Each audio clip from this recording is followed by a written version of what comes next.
Pygmalion is a famous play by George Bernard Shaw.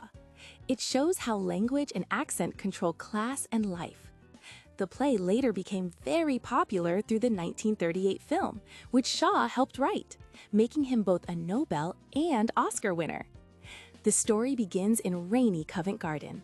Eliza Doolittle is a poor flower girl selling flowers.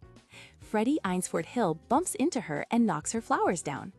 His mother gives Eliza some money, and so does Colonel Pickering, a polite language expert. A bystander warns Eliza that a man is writing down her words. She gets scared and argues with him.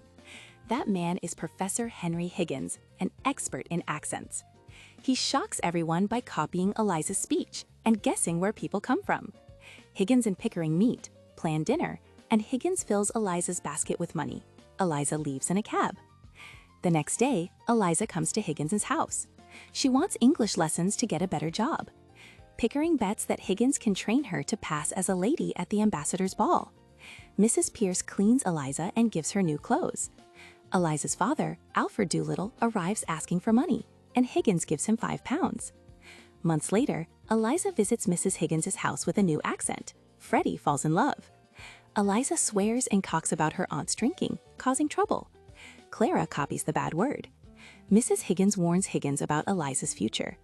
That night, Higgins celebrates success and ignores Eliza.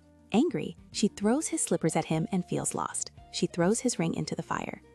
Eliza runs away to Mrs. Higgins. Doolittle becomes rich from an American and hates it. Eliza stands up to Higgins and leaves. In the epilogue, Shaw explains that Eliza marries Freddie, opens a flower shop with Pickering's help, and lives independently. The play ends by showing that self-respect matters more than class.